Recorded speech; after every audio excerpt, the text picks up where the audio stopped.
नमस्कार। देश की राजनीति से जुड़ी इस वक्त की सबसे बड़ी खबर कोलकाता से आ रही है, जहां ईडी की ओर से आईपीएससी के कोलकाता कार्यालय में की गई छापेमारी के खिलाफ पश्चिम बंगाल की मुख्यमंत्री ममता बनर्जी खुद सड़क पर उतर आई। चलिए आपको बताते हैं कि इसकी शुरुआत कहां से हुई।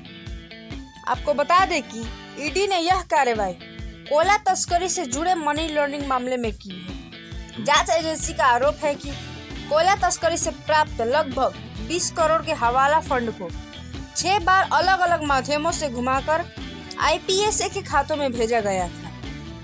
8 जनवरी 2026 को कोलकाता में आईपीएससी के सॉल्ट लेक स्थित कार्यालय और इसके निर्देशक प्रतीक जैन के लाउडन स्ट्रीट स्थित आवास सहित बंगाल और दिल्ली में कुल 10 ठिकानों पर छापेमारी की गई। छापेमारी के दौरान मुख्यमंत्री ममता बनर्जी खुद प्रतीक जैन के घर और आईपीएससी के कार्यालय पहुंचे। ईडी ने आरोप लगाया है कि मुख्यमंत्री ने जांच में बाधा डाली है और वहां से कुछ डिजिटल डिवाइस और महत्वपूर्ण दस्तावेज जबरन अपने साथ ले गई। ईडी ने कोलकाता हाई कोर्ट और बाद में सुप्रीम कोर्ट का दरवाजा खटखटाया है, जिसमें ममता बनर्जी और राज्य पुलिस पर सबूतों के साथ छेड़छाड़ और जांच को बाधित करने का आरोप लगाया गया है।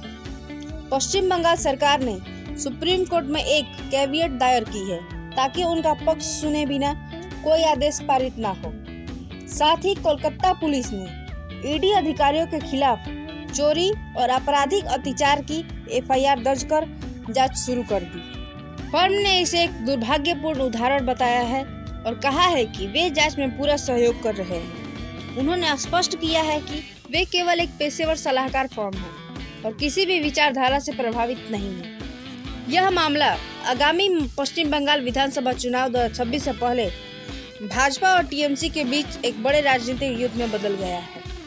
टीएमसी सांसदों ने नई दिल्ली में गृह मंत्री अमित शाह के आवास के बाहर विरोध प्रदर्शन किया, जिसके बाद कई सांसदों को हिरासत में लिया गया।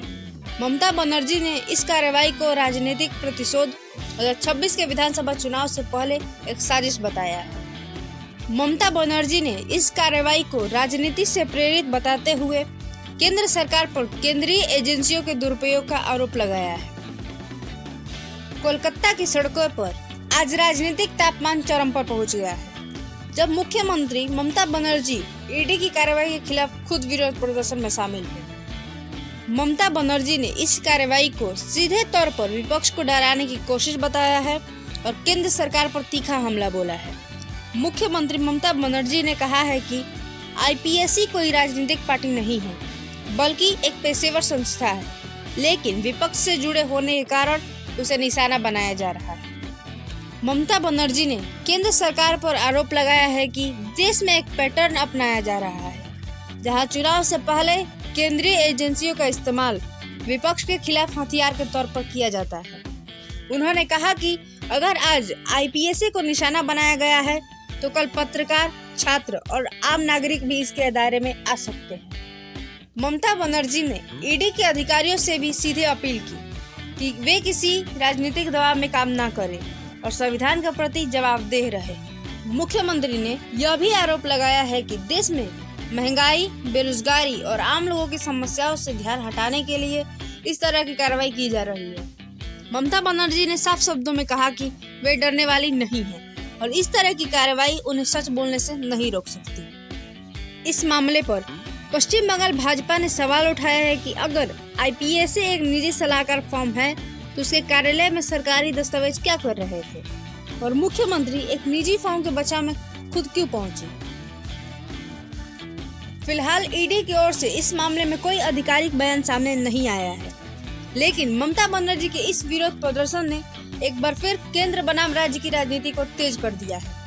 आने वाले दिनों में यह मुद्दा और तूल पकड़ सकता है, खासकर ऐसे समय में जब देश में चुनावी माहौल बन रहा है। यह विवाद अब कोर्ट में लंबित है, जिसकी अगली सुनवाई 14 जनवरी 2026 के आसपास होने की संभावना है। तो यह था कोलकाता से पूरा घटनाक्रम, जहां ईडी की कार्रवाई के खिलाफ मुख्यमंत्री ममता बनर्जी सड़क पर उतरकर विरोध जताती नजर आई। और ऐसे ही अपडेट्स को जानने के लिए चैनल को सब्सक्राइब करना ना भूलें।